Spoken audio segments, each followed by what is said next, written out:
So here we are once again. Justice Surf TV. Oh, did I interrupt you, Linda Kenny Baden? I'm sorry if I was just putting my makeup on for the show. It's okay. Something. We have so much going on today. This is too much for a Monday. I think there's a labor code violation here. We've got the Reed case, brand new stuff. We got Luigi. We've got Baldwin. We've got Daybell. We've got Giuliani, and we also have a promo for what we're calling our Telethon, which is going to be critical for the folks, hopefully to help the animals and firefighters in LA. All of that coming up. So please don't go.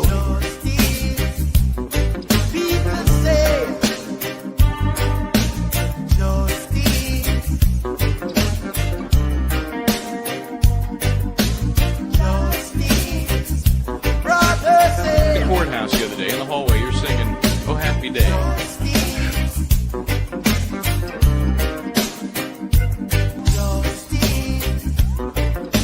One word prayer. Justice, where are you? Okay, so here we are. Welcome. Good to see you again. How was the weekend? You have a good weekend? Yeah, actually, I did. I worked. I had to catch up because, as you know, I came back from Harvard. And actually, after today and having to catch up, I wish I were back there teaching. It's almost, I say it's a lot of work, but then it becomes like a respite from your common daily duties. And boy, did we have a lot today going on because we have so much to talk about with the podcast plus work. And remember, I am still a full-time lawyer. I know. That's what I've heard. Yeah. You know, sometimes just I think the definition of vacation is just doing something different than you normally do. So even though you were at Harvard there, that was a vacation from your normal stuff. Okay, wait a minute. I feel something coming here. Hold on.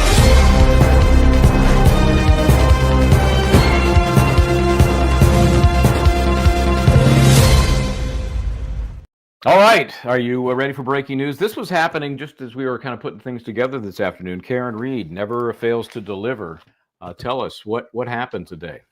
Well, remember that motion, the Daubert motion. I keep saying Daubert because as I was watching you and Bob Bianchi when I was gone, all you kept saying was like Daubert. I'm going to go with Daubert.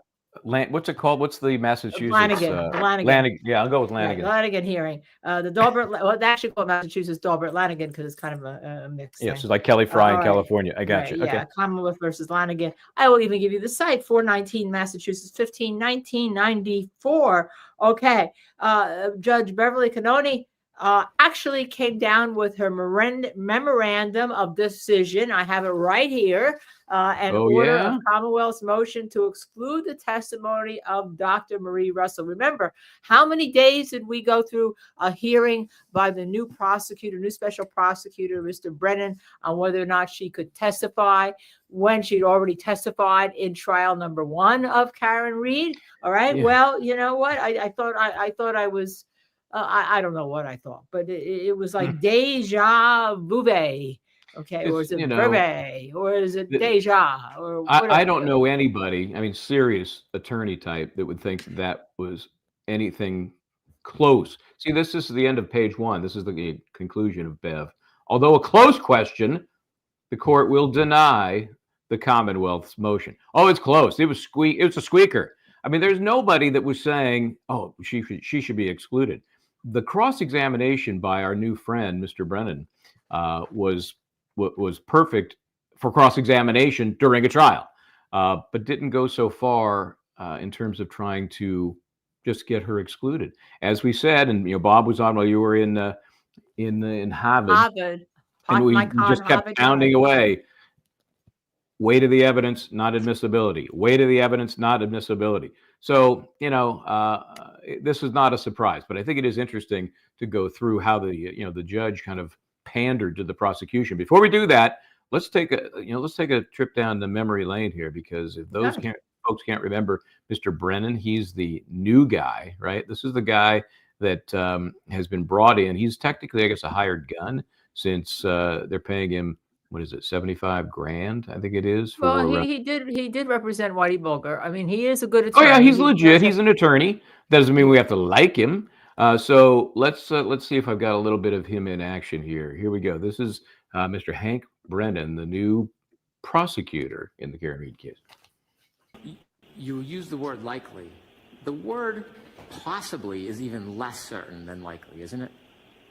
I don't know. Well, when you're a doctor and you look at something and you say, well, the likelihood is this is the cause of this. Oh, yeah, okay. That would be a stronger opinion than saying, possibly this. Correct. Possible is even less certain, isn't it? At trial, when you were asked about the cause of the injuries, I'm going to quote you, and I can show you if you'd like. It's the trial transcript, page 19, line 21. What you said is, I believe that these injuries were sustained by an animal, possibly a large dog, because of the patent injuries. Yes. Is that your testimony? Yes. Very different. I'll just finish if I could. Very different than what you're opining today at this hearing. I'm sorry that you think it is, and I got can this body understand language how coming. you believe it is, but it's not. It's not different to me. I believed it was a dog. I was convinced it was a dog then, but going by the no 100% in medicine, I didn't say that. I am still convinced it's a dog. The one thing that's a little different is that it's an attack. After counting the series of wounds and whatever, I am convinced not only was it a dog, striking once or twice, but it was actually multiple strikes by that dog. Aha! So take that, Mr. Brennan. So again, we're going to have much more of him, of course, as this case continues to unfold. April 1st, the new trial date. But before we move on, let's just talk about Bev's. Well, Judge Guiliani is actually, she's going to be in the third week of Harvard, by the way. She's one of the judges. Yes. The third week of the Harvard trial. I was, of course, obviously our paths across. But as you know, by association, I tried a Lanigan hearing. Well, actually, I didn't ask for that kind of Lanigan hearing. When I was doing Hernandez, I asked for it, but I said I wanted no witnesses. I wanted a decision just on the papers we submitted. And that had to do with firearms or tool mark identification. People call it ballistics, but it's not ballistics. And the reason why I'm going to explain this, it'll become clear. It's kind of like soon. Ballistics is the path of the bullet, right? And the path of something in the air, the path of bullets. Tool mark firearms identification has to do with the markings that are left on the case of the cartridge or the bullet after the gun is fired, right? Or after a gun is fired. And you compare them through a microscope, and then somebody comes with their opinion, and that opinion is based on their judgment, okay? And that's and so we asked for a Dahlberg Lanigan ruling, and the judge said, well, everything you submitted is great, but the Supreme Court, the Commonwealth of Massachusetts, is Supreme Court, what they call Supreme Court, recognizes ballistics, even though they called it wrong, and you can cross-examine. Okay, in Hernandez case, and which we did. And I say that because I'd like to go to the last page of the ruling, where she gives the reasons. Michael, could you talk about it? And there it is. So again, this is the last page, right? We've already heard the ruling, which I appreciate they put up front, and then she goes into the law. Fine, I get all that. In so ruling, the court recognizes that on cross-examination, the Commonwealth demonstrated, among other things, that Dr. Russell's expertise primarily concerns the treatment, not the identification of dog bites, that her evaluation of the abrasions failed to consider available information, that she had not compared the abrasions with the dentition of the shepherd in question, poor Chloe, and that her opinion is inconsistent with findings. Right on cue, Domino barked. Domino's standing up for Chloe, apparently.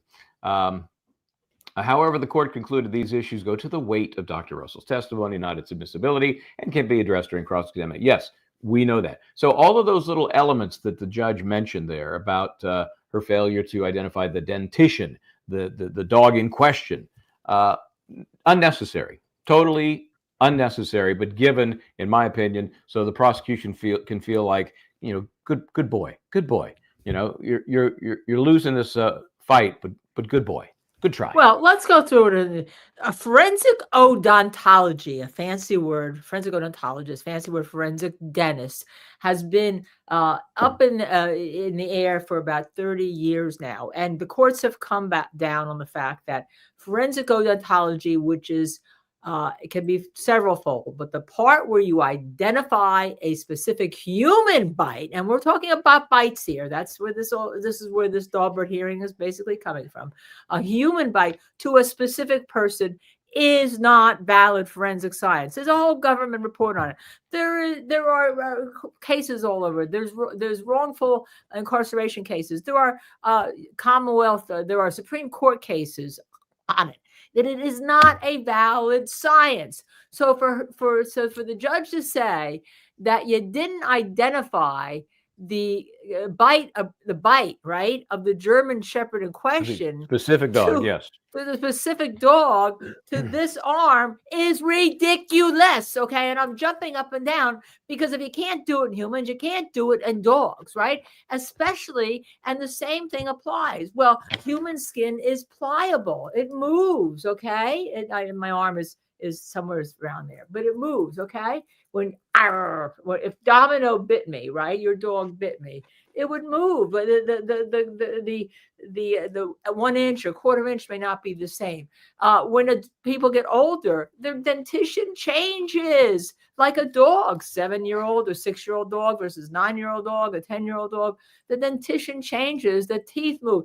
You've had older dogs. I've had dogs with their teeth removed. Their bite later in life is not the same bite, right? I mean, to now say that somehow the comparison of the dentition of a bite mark of Chloe years later can be used forensically as valid forensic science with error rates and all that is bullshit. Okay, it's simple as that. I mean, not that I get excited about this area of forensic science. So how do you feel, really? So how do I really feel?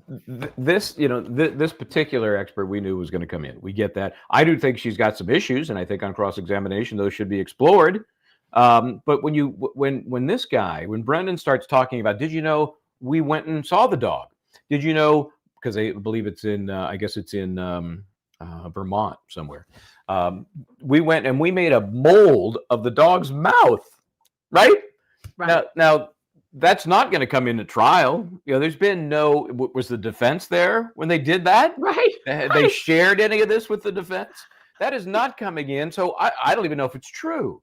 It sounds like Brennan was just trying to do that to mess around with this doctor who is more doctor than expert, if you know what I mean by that, right? She's not. Yeah, doctor is right. She's not trained to go into court and take the whipping that you give an expert exactly. in court. So right? he probably sensed, like he's in for the kill now because this animal is a little wounded. I'm going in. So this whole, I got a mold of Chloe's mouth is ridiculous. And then he was talking about, what about these bite distances? That bite for those two teeth, that stays the same distance all the time. Well, no, unless you just stand there and don't hold your arm. What if I turn my arm? What if the dog's head turns? Then that space shifts and narrows. So it's ridiculous, and for that reason, that's why the forensic odontology. Yes, can you identify teeth? Somebody is in a plane crash. You take the teeth, and the forensic odontologist can look at the X-rays and say, yes, these are the teeth of the same person that was in the plane crash. That's valid science, okay, over and over. This is not for humans and dogs. I can't imagine a study dealing with bite marks for dogs that has an error rate. And you're right. She's, when you come into, here's another thing that drove me crazy. It was like that her opinion is inconsistent with the findings. There was no canine DNA. Okay, we'll talk about it in a second.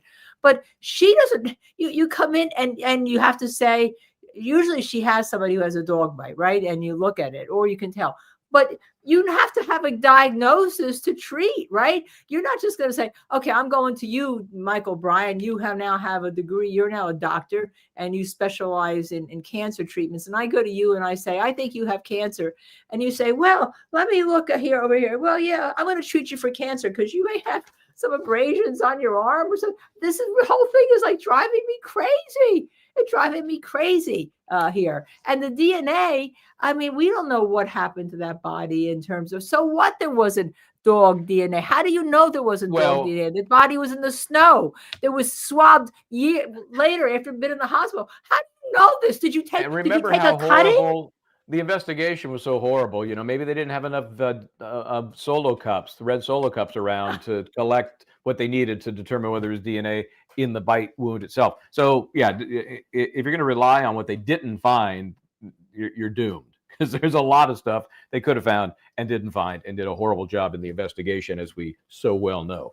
So yeah, and her, you know what this is to me? This is attacking her now to say, do you really want to come back and be subject to my cross-examination for, let's see, that was 2 days, for 4 days or 3 days? Because I'm going to come at you even harder. This was, to me, a legal, not threat. Threat's not the right word, but I'm going to show you what I'm going to do to you. Do you really want to do that?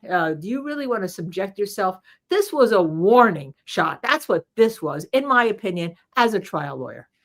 So it'll be interesting. I mean, obviously, she wanted to get involved. Remember, that was a little bit of a surprise to me. I wasn't aware that she picked up the phone and called the defense and said, you know, I know a little bit about this case. I think I can help you, which is not the way normal experts are acquired for or retained for a case. So I think she's in. You know, she may be steeled. This may have helped her as much as it helped the defense learning what the prosecution is going to be focusing on, because now she knows. Now she's been through it. So even if it's worse, she's got a sense. You know, she can't be a sideswiped now, blindsided with this new. Or her attorneys have a sense. Or attorneys have a sense. Everybody. I mean, you know, when Domino was a puppy and he jumped up on you, right? And his claws would scratch. I mean, we all, even the regular jury knows when you see something, you look like, well, those look like animal claw marks. Or you know, a forensic anthropologist, I was thinking about this as we were getting ready for a show. A forensic anthropologist, they deal with like bones all the time that come in, right? And they'll see marks on the bones, right? And they'll say, well, that's animal activity. That's an animal bite. That's an animal clawing. They may not be able to say what kind of animal it is, but they can say that. So this whole idea that you can't identify. Now, I'm not saying she's right or wrong. I don't know. No, all right. That's not the issue at this point. That's not the issue at this point. Right. Yeah. But here we are. So get ready. The fun continues. I know the end of this month, more arguments in a Lanigan hearing, and this has to do with the alleged new information coming from the digital equipment in the SUV, in that Lexus SUV. So that's coming up. I think it's on the 27th. Oh, that's so fun. Well, yeah. I mean, I'm getting my sleep in. Wait till Mr. Brennan, sinks his teeth, so to speak, into that new stuff. So, who knows? Maybe we'll wander up there and check it out. We'll see. Oh, but I mean, not because we have a press pass or anything, right? That that's right. Happen. We don't have a press pass because they wouldn't give it to us. Unlike New York City, which would give us one for 100 Center Street. Has anyone ever heard about 100 Center Street? Or Florida, you would give us a press pass. Here. They don't recognize. They had good reason. We do not accept YouTube. There it is. As a news media organization. It's like, well, we're going to we be all reporting on it. We all go to one place. We all go to YouTube, and then we start working there during the day. We do a 9 to 5 at this company called YouTube. Okay. All right. Oh my gosh, you cannot make this up, okay? And anyhow, so we're going to be on it. Now that's a story we weren't even going to do until this breaking news happened. So let's go to Mr. Luigi. What is happening? This, of course, the case in which the healthcare president for United Healthcare was killed, allegedly by Luigi Mangione. He's got a federal case underway. He's got a state case underway. He's in custody now federally. Who's in charge? Who's doing what? He's got the Pennsylvania case still dangling, which I think is going to go away. That's got to go away. But anyway, where are they right now with the battle amongst the different jurisdictions? Okay, so he was arraigned last week. I think we watched it in state court, right? And his attorney got up and made an incredible statement and said about that walk. Remember that perp walk, which somebody attacked me on because I said it looked like a perp walk from Gotham City Batman, and it was ridiculous. And they attacked me as if I were attacking Luigi and had an effect on his family. What I was saying, no, Mayor Adams spent all this money so he could get his mug in that picture in that walk. So here was the arraignment. This is we saw that in New York City at 100 Center Street, where we have a press pass. Yeah, I think she makes a statement after the perp walk, and we'll listen to that. But there's the moment. What did you describe this? The Gotham something? They are literally. Hold on. Let me make sure we hear every jewel she has to spout out. I can't pronounce her last name. Can you pronounce her last name? No, I have nobody every single last name. So I'm going to say that his defense attorney. treating him like he is like some sort of political fodder, like some sort of spectacle. He was on display for everyone to see in the biggest staged perp walk I've ever seen in my career. It was absolutely unnecessary. It was like perfectly choreographed. And what was the New York City mayor doing at this press conference, Your Honor? That just made it utterly political. Oh, sorry. It was the hotline ringing there. So what's the news? What happened? He was going to be in court this month, but that's no longer happening. Is that the deal? Yeah. So the prosecution has been ordered to give discovery over, but then he was going to be in court this week in federal court for his first appearance in federal court, right? And all of a sudden, it was kind of quietly in the beginning of January, about a week ago, adjourned for a month till February 17th upon the agreement of both the prosecution, the feds, and the defense. Now, the question is why? I say why? Why? Somebody points out, by the way, wasn't that bad a walk? Coburg has someone similar. Coburg was executed by like 2 people in the middle of the night off a small plane to a small jail. This was like, let's get the cameras out. We're running a movie here, and the yes, a movie blockbuster perk walk. Thank you all. I'm just stealing all of your comments here. Okay, so it's been adjourned. And the question is why. The feds say they need more time to get some evidence. The defense attorney agreed they needed some more time. They agreed to the adjournment, blah, blah, blah. There is some rumor or some theory out there as to why. Now, what is that theory, Michael Bryant? Well, I'm guessing, everybody is either fighting over this case or fighting to get out from under this case. I think they both want it, Fed and state. So maybe there's some shenanigans behind the scenes that will deal with a joint plea, perhaps, or just a better plan for who goes first and how they're going to coexist in these prosecutions. That's my theory. Oh, that's I think that's a really good theory. I think if you're planning to try this case without getting a deal, and remember the Fed said to the state, you're going to go first. We had a theory about this, that maybe the Feds would take it first, but they said the state, at least under this jurisdiction, look, everything could change. Next Monday could change. Next Monday. Yeah. So everything I'm saying has like a little asterisk next to it. All right.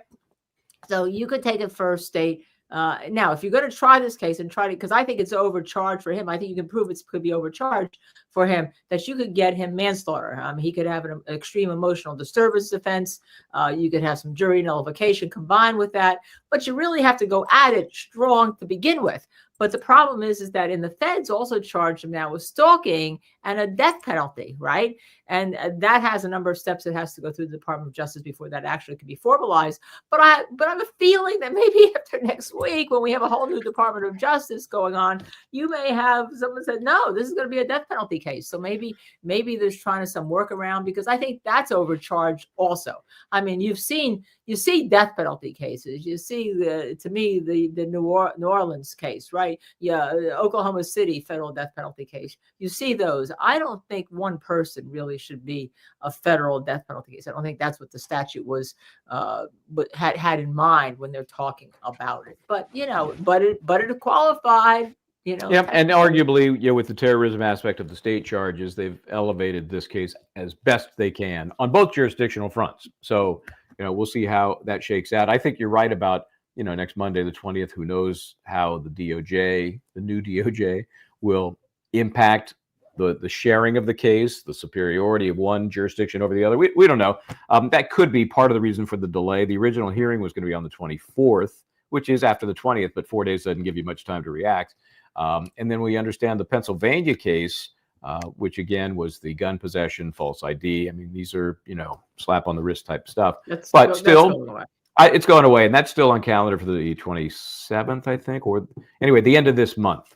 Right. That's still on calendar, and I think it will probably be just to be some sort of ending of that whole mess. So. Right. I mean, that is literally the tail wagging the dog.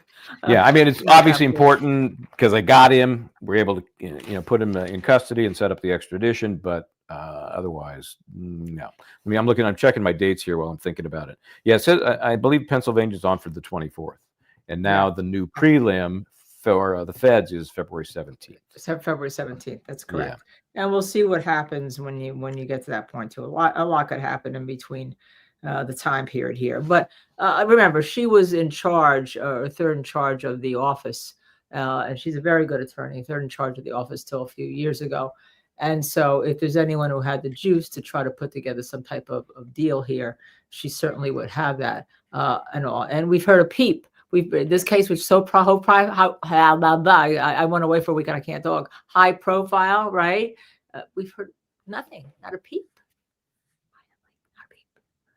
Yeah. Right. Well, and again, when you have the prosecution and the defense agreeing, then it's less likely to be, contentious and somebody leaking it to the press or making a point of telling the press, because they actually came to some, quiet agreement. So. Yeah. Yeah. We'll see what happens next week with Mr. Mangione. And Frank, let me be frank with you. Do they need proof that he wanted to create civil unrest? He would need ideations. Well, they're going to try terrorism. For the terrorism. Yeah, they try to use for the New York City terrorism that he wanted to bring attention to. Now, whether you want to bring attention to and scare everybody in the health industry, is that terrorism? Is that what a jury would find as terrorism? I mean, we all know terrorism when we see it here in New York City. September 11th, that was terrorism. I know it. Okay. I was not terrified by it. I mean, I was walking it's a block from here. I was walking down there taking photographs. So who was terrified? But terrorism to what? The health industry? Obviously that's a stretch.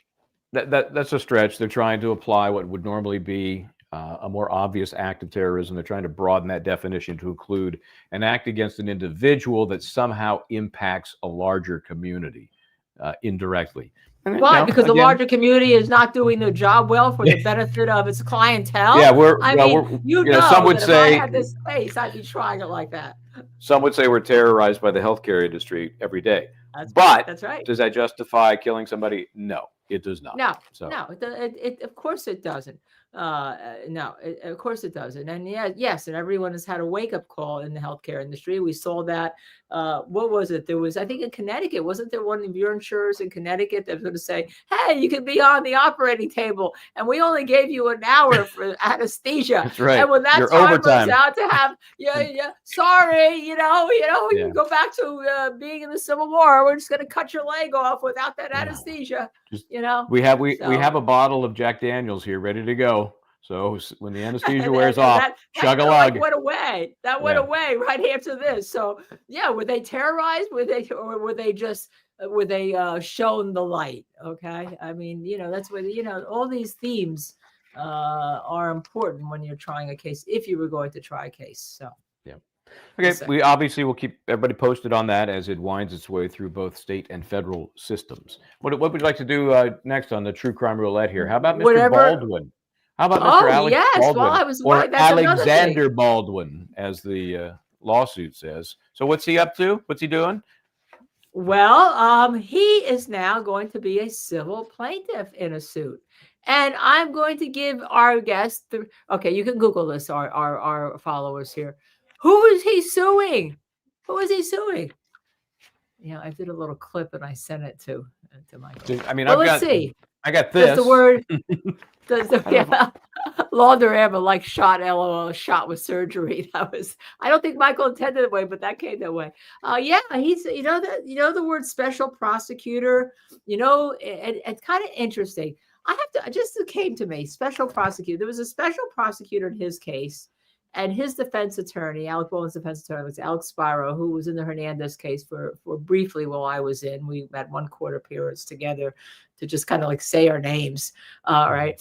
And now we have a special prosecutor in the case in Massachusetts, the Reed case. And the defense attorney there is the prosecutor that I was against in the Phil Spector case. So I don't know that maybe I think it's you. I think me. Anybody who brushes up against you ends up in some bizarro case down the road. Okay. A special prosecutor, but I point that out because the special prosecutor, remember her? She is being Terry sued. Morrissey. Yeah, along with the DA, the DA, and the state. Yeah, we call it the state because the government, state, the county. I'm looking at the list of defendants. There are 22 named defendants. Yeah, there's a lot. Right, there's a lot, because including you have to the county sue. board. The county board of the county. They call it the Santa Fe County Board of County Commissioners. Yeah, it gets everybody's insurance policy in. It tries to avoid the immunities you have by the way you plead a complaint, and that's why you have to sue people individually. It'll end up being really against Morrissey. And interesting about Morrissey, remember, she, like Brennan, was a private attorney, right? Right, and she's like being Brennan was a sued private both. attorney. She's being sued And both she's as now an being individual sued. and as a professional. So in both Right, her capacities. in her capacity, right, in her civil capacity, in her Okay, individual capacity. Let's talk about malicious prosecution, because that's what this is.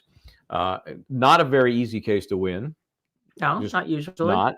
There's great deference and protection given to government entities. There are ways around it. First of all, and I think it's easy enough in this case, there has to be a judgment favorable to you in the underlying action, whatever it is you're fighting about. The dismissal is a favorable judgment. I think so. And in fact, I think it's time to set the Wayback Machine to about go back to Wayback Machine. Pretty good. Tying your shoes there. What are you doing? I'm looking for a piece. I'm looking for some of my notes. Okay, I'll be right back. Will you do that while we look at this? Was the moment Mr. Baldwin heard his fate in that discovery has been produced late. Prejudice does not accrue unless the evidence is material, and the disclosure is so late that it undermines the defendant's preparation for trial. The court concludes that this conduct is highly prejudicial to the defendant. The jury has been sworn, jeopardy has attached, and this disclosure during the course of trial is so late that it undermines the defendant's preparation for trial. There is no way for the court to right this wrong.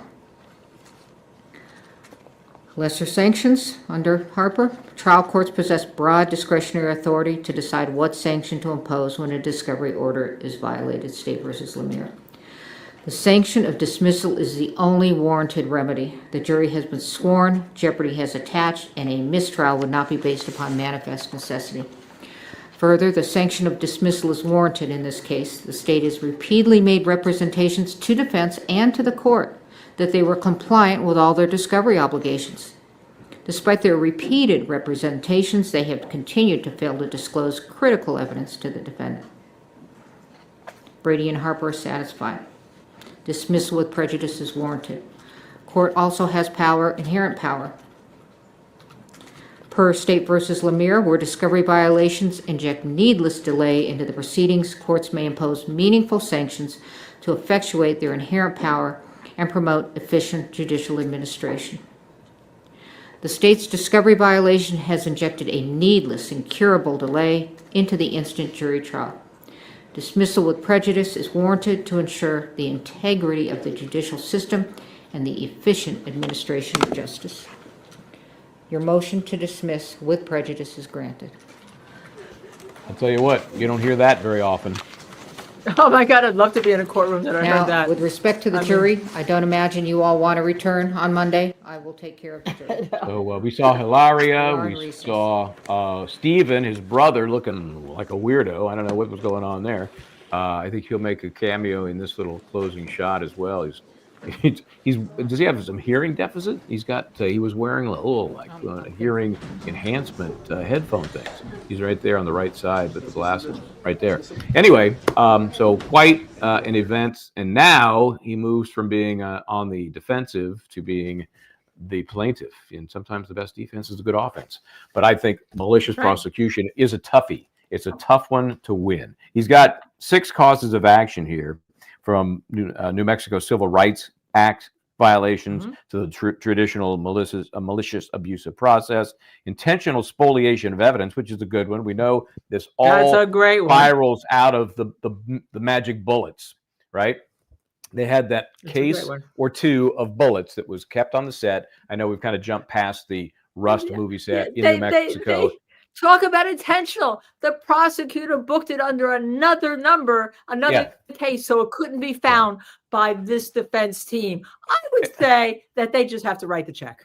And there's one thing, about saying, look, we decided on our own this was not going to be in any way exculpatory, right? Because that's kind of the standard. This was a Brady violation, and they kept these other bullets. I think there were only a handful, maybe 5, that were not provided because the prosecution decided, man, these are not important. That's bad.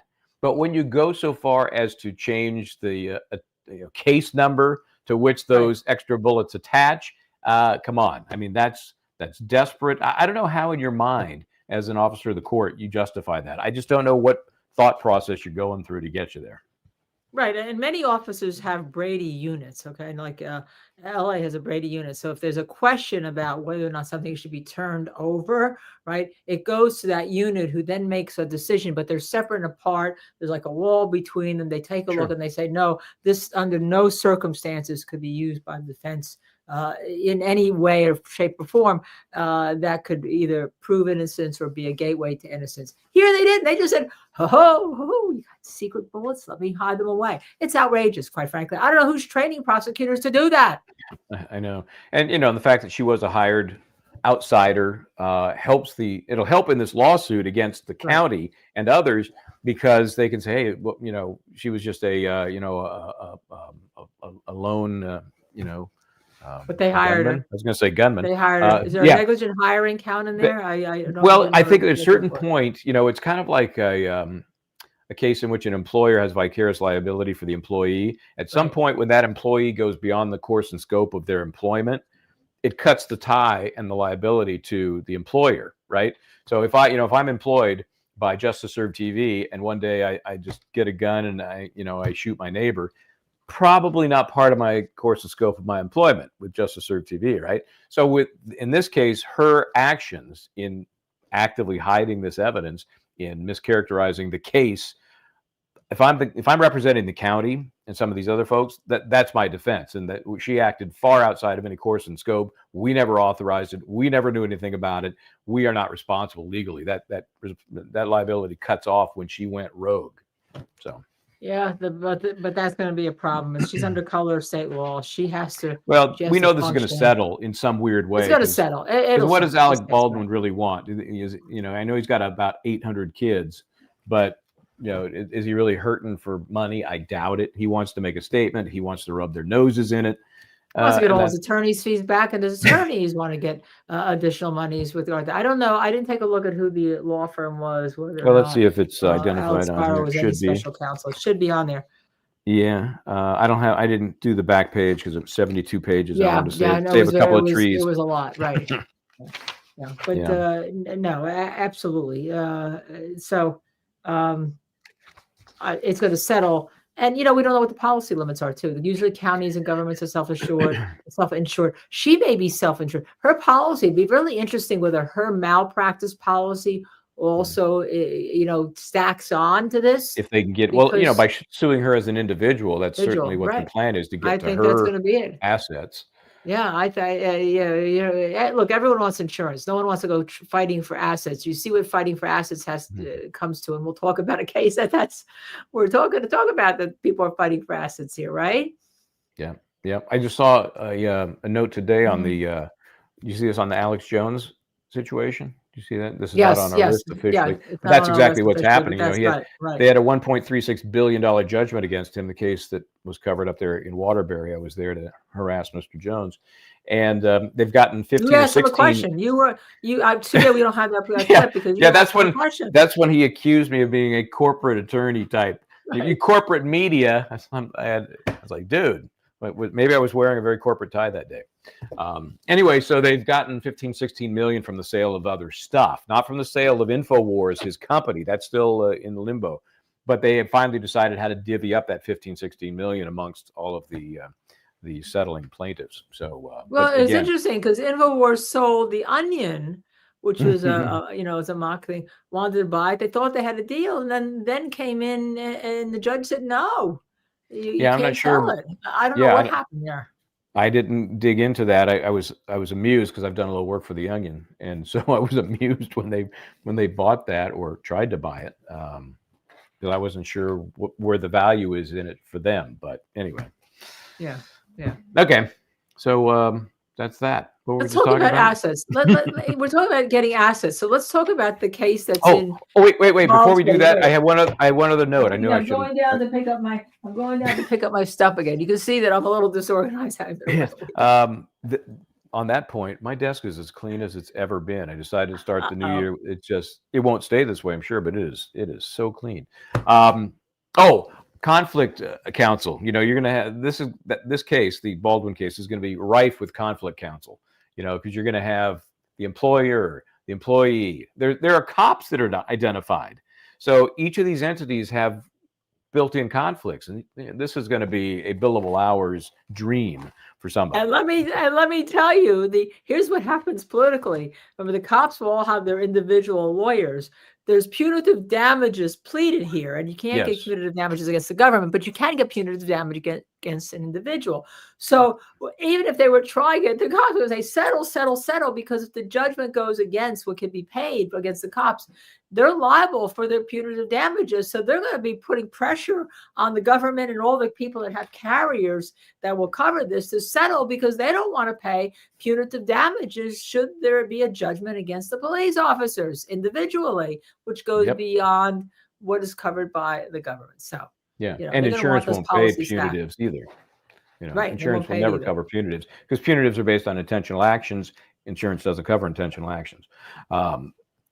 Okay, so moving on. You know, I got a big game coming up here, so we have a. I know we have to move rushing. Let's move along. There's a football game. This is my favorite case of the week, just because I'm so excited about what is to come.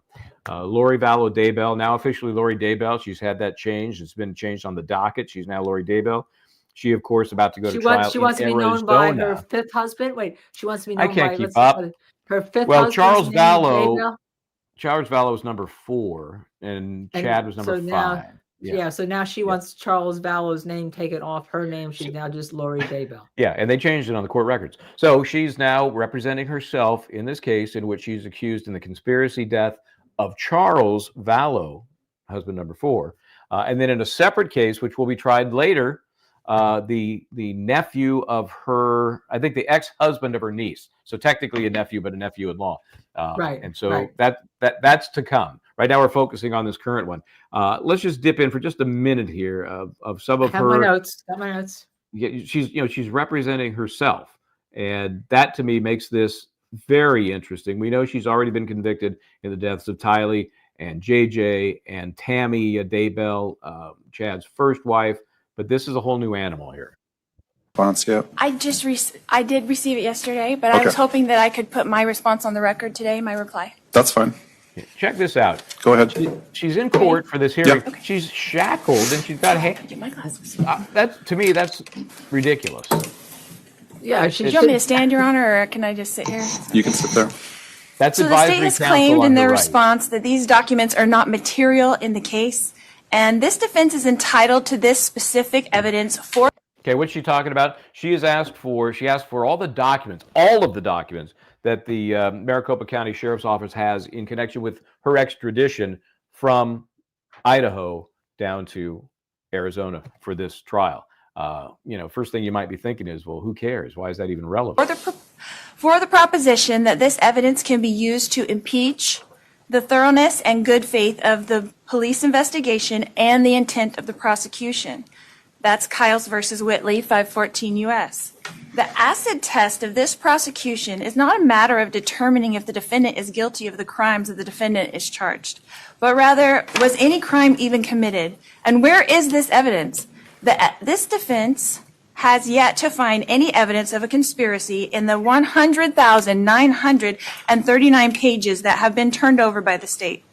The state does not get to say, like they did in their last motion to us, in their last answer, to say, oh, we gave you over 100,000 pages, so that ought to keep you busy. That's not how it works. These are serious charges, and these are serious consequences for these charges. In determining the actuality of a crime, the state is required to meet, in reality, not in theory, a standard of culpability that is defined by law as a crime. The state is required to meet the challenge of defense reasonably without bias, conflict, prejudice, or speculation. So the defense, we keep filing motions for discovery since we don't know if it's some kind of strategy of the state that they're holding back this actual evidence of conspiracy in hopes that the defendant won't have time to prepare a proper defense against the evidence that comes forward at the last minute. This court has denied every motion the defense has filed to acquire this evidence. The state has claimed in their response to the defense's motion that the defense's request is overbroad and wide sweeping. Is this the defense left to pinpoint where this evidence is and try to find it? No, that is not the law. The state is required by law to give the defense evidence of the crime they are being charged with. This is the purpose of the Brady Law and the right to due process. This is why in 2020 the United States enacted the Due Process Protection Act that provides defendants like me with greater protection, Brady versus Maryland. The state has continued to impede the defense from conducting a defense. This is a violation of the 14th. Yeah, I was just so. Right, her look over here is she has advisory council, right? Yes. And advisory council's like got a ding on the phone. Got and her she picked like up, looked at it down, and then a ding again, and she kind of like went to look for it. I'm having more fun watching what's going on over here. But why would she not just turn her phone off? That's weird. Turn your phone off, right? That's weird. Yeah, I know of some courts where you'd be tossed out if that dings once. So anyway, this is her, obviously having spent a lot of time reading up on some case law, and she asked the court for three things. One was this pile of information related to her extradition. One was what she called a refined witness list from the prosecution so that they would know they could prepare and perhaps pre-interview any witnesses that were really going to come to trial. And then the third one, it had to do with some other. She wanted Discovery to go directly to her because there's a 7-day wait in the jail, which was kind of weird. He's not getting it. So the judge asked, "Do you have a private investigator who's working with the advisory council?" She said yes, but apparently he can't control. I mean, she's in prison right now. He can't control what the security measures are for the mail, even if it's legal mail that goes to her. Yeah. So that was not much of a motion. It was more like just a request, Right. How do we speed up my getting the things that I should be getting? And I don't blame her for that. There should just be a better mechanism than putting it in with all the nut job letters that she must get in jail. But she was once she was incapable of standing trial, right? She was incompetent to stand trial. She was incompetent. So like maybe a month ago, she goes from incompetent to self-representation. All right. To this, which she sounds better. At least she's reading better than many lawyers in court. I will say that, if I have to say something. Well, the request on the discovery was denied for the reasons that we thought, and that was, what's it got to do with anything that's happening in this trial? The court simply asked prosecution, "You going to get into any of this stuff that relates to the extradition?" And the prosecution represented that we're not doing anything that didn't happen from the point of her arrest backwards. We're not going backwards into this thing. So on those grounds, the judge denied that particular motion. I don't think he's ruled officially on the other lesser, kind of housekeeping type motions. I can't imagine ask you to label her motions.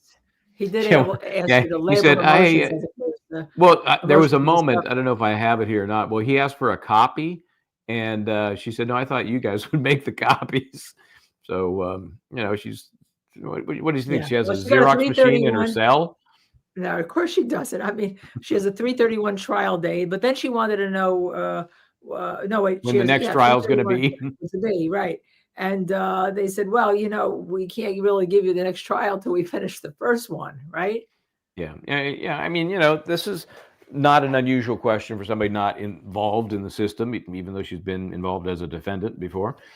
This is not a surprise. She wants to know, what else does she have to do? This is her life now. So we will keep posted on that. That is the end of March. They're going to have another hearing. Let's see. I think they put another date on the calendar coming up. 3/18. 3/18 was something. Yeah, that's going to be kind of the normal pre-trial conference, probably motions in limine and that kind of stuff. Okay.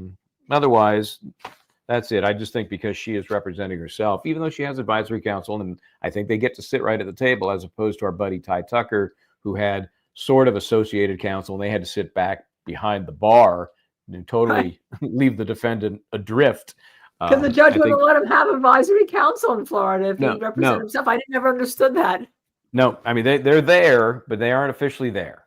In this case, it looks like advisory council gets to stick around and at least be. She also has a private investigator assigned to her. Yeah, and I'm assuming the taxpayers are paying for that.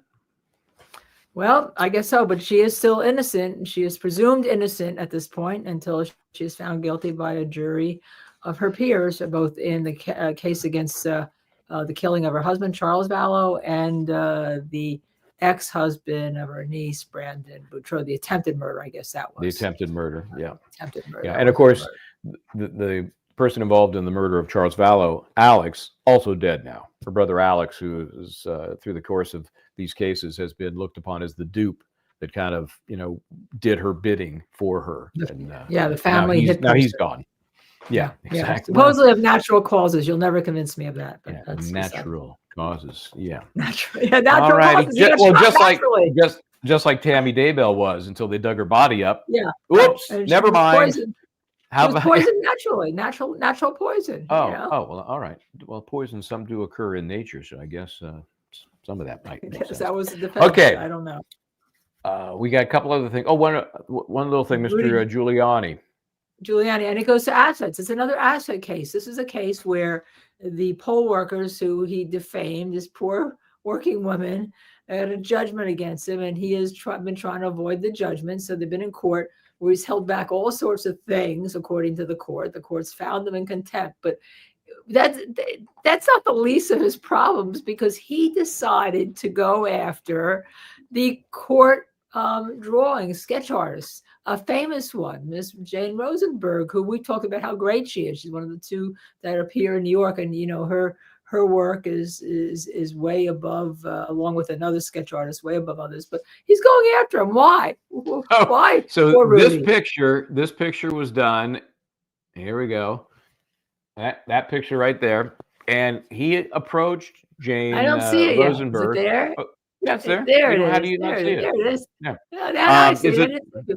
Yeah. So he approached her and said, "Hey, you're making me look like a dog," because well, this was her capturing whatever was happening at that time, and he was very we kind of think animated in court. Should we measure his bite mark and his canines? This is kind of bringing us back thematically to both Karen Reed and for assets and judgments to the other case, to Alec Baldwin and all. I got a couple of others here. But that's it. Remember, when you try cases, you use themes, and this show tonight has been absolutely thematic. Brooklyn said it looks like a Monet. LOL. Yeah, well, very nice. Let's see. There's another one here. This is, there was a theme of that one. To me, looks even worse. This is when he was holding a little watch. Folks who might remember that. And then I think I find this interesting. Maybe I'm wrong. Check this out. So he approaches Jane, right? And he says, you're making me look like a dog. And I wasn't sure how she would react to that, but I've been given this is the drawing she did right after he was complaining to her, right? And this is first seen here, never seen before. Look at that version. So look at that cute little doggy. Look at him. It looks like Bob Bianchi's beagle. Holly, the right. legal beagle, right? Yeah. And he is recognizable. I kind of see it. So yeah, there's the canines over here. Oh yeah. So I think because we began with dog bites with Dr. Russell, and we're wrapping up with this dog accusation and drawing, we might as well talk about pets and others that are involved in the LA fires. Obviously, I think they're up to somewhere around 30,000 structures that have been destroyed.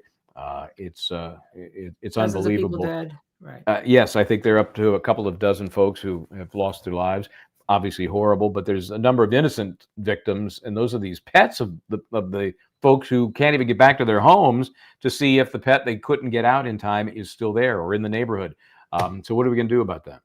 Well, on Thursday, I was approached, or actually, I wasn't approached. I saw a friend of mine who lives out there. He's in, and he posted a picture. We'll show it better on Thursday. His wife's school and his kid's school completely gone. I mean, he is displaced. His home is still standing, but everything around him in his town is completely gone. And I said, "Are you okay? Do you need anything?" And he wrote back. He said, "Well, I have to find a place." I mean, he had a pet pig and all sorts of stuff, but he's got 3 golden retrievers who are somebody who can foster them until we can get things worked out. Because what we forget is not only are the dogs left in the house, right? And all, but there's people that have no homes now and nowhere to go and nowhere to bring their pets with them and all. So what we are going to do, and we've developed a whole group of people that are going to help us. We're going to have a pot-a-thon, and the money's not going to come through us. We're going to ask for donations. David has given me 3 organizations, which we'll post on Thursday, that have helped him, including an organization that is going to foster his golden retrievers.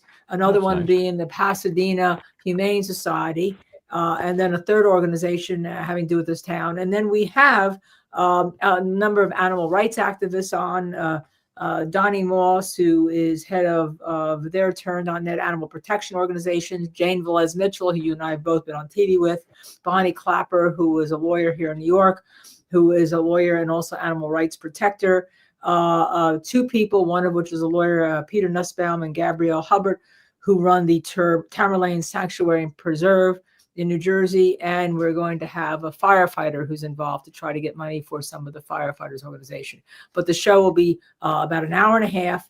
It'll be concentrating on getting people the awareness out and having everybody, not just our members, but everyone try to, even if it's $1, donate to some of these organizations, because Red Cross will be taking care of a lot of the people in the houses and FEMA and all. But the pets and the firefighters have been forgotten, we think, and we want to bring to light all their due and try to have people donate to those organizations. And that's going to be Thursday, 6 p.m. live, 6 to 7:30. I know you've done a ton of work on this, so good for you, and we'll hopefully bring that to life on Thursday. You know, I've seen so many stories, and I'll try and pull some video in the meantime, where people have lost everything. They see the house is leveled, but a dog somehow has survived and been rescued from the rubble. Right. And that moment of reunion, that when you think you've lost everything, those little fuzzy, creatures that we keep can really turn you around, make your life worthwhile again when you feel like you've lost it all. Right. And we're not going to accept the money going to us. We're just going to give the information. So all of the groups that people that are on with want to focus on, we'll give you their information. You won't even have to mention us because we don't care. We don't need to get credit. What we want to do is have just awareness, media platform and awareness to try to help people to donate to the animals, the victims who have no one else to care for them. Yep. So that'll be Thursday, and we'll come up with some other goodies between now and then. Right. We'll see you Wednesday night. Well, Wednesday night also, we're going to do a show Wednesday. It'll be in anticipation of Fani Willis is going to be back in the news on Thursday. The Supreme Court has briefings. She appealed to them as to why she should still be on the case. And briefs and argument are going to occur on Thursday. So we'll preview that very short. We were going to have Ashley Merchant on, but she'll be busy, so we can't have her on, but we'll preview that. She told us that, by the way, I'm preparing a reply brief for that extravaganza. Yeah. So we're going to have a preview on that. Yeah. Next week. So unless something breaks tomorrow, we will see you Wednesday night. We will see you for a very long time Thursday night, and we'll also see you Friday with the show. So that's our anticipation. Thank you for joining us tonight. Michael Bryan, I know you have some words. I am Michael Bryan, yeah. Try to do the right thing. We'll see everybody next time right here. And I'm Linda Kenny Baden, and together we are Justice Served TV. And if you like us, please subscribe, hit that like button, share, and hit the notify button, and we'll see you Wednesday.